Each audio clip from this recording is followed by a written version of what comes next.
So you got the next best idea since sliced bread. I get it, you're excited.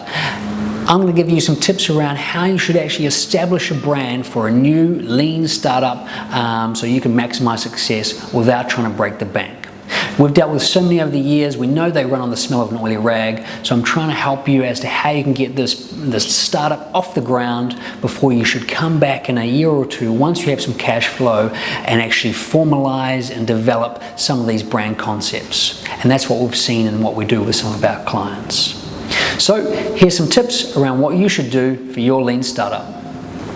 Firstly, spend time defining your strategy.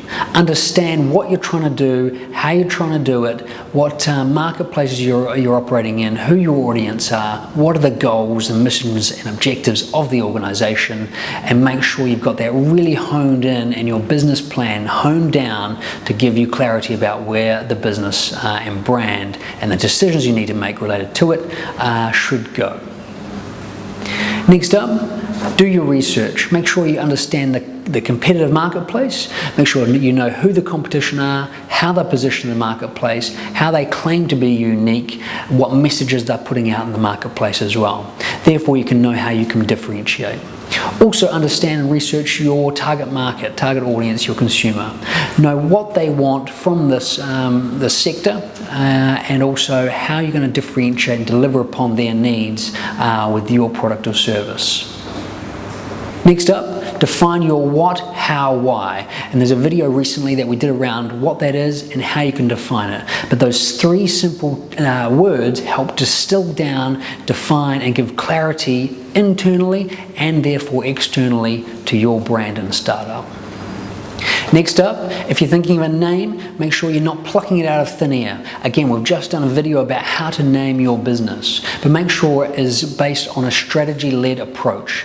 Go back to your documents, your business plan, the research that you've gathered, and understand what name is going to be unique, going to be memorable, going to be catchy, sexy, whatever, to give you a competitive advantage. That name is one element to the brand, and it's going to tell that brand story through the name. The last two relate to design. Make sure you get some proper professional design done. You want a great looking logo. It helps engage and make you more memorable and awareness, increase your awareness in the marketplace. And just get some simple professional design elements around the brand. So the logo, color palette, typography, and imagery. It doesn't have to be a lot. It doesn't have to be expensive, but just enough to empower you to get off the ground and be consistent with the brand. That leads into the final element, and that is get a great looking website. If that is your key consumer touch point, and in this market, in today's world, it often is. Make sure that sings, make sure it resonates. It's the first place your customers are going to go when they hear your brand name or hear of you. So make sure it is really aiding your sales.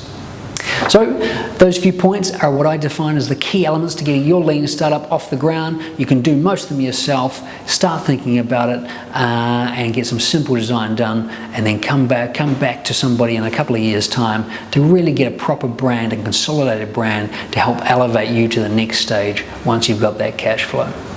It's been Tim Dove from Rebrand.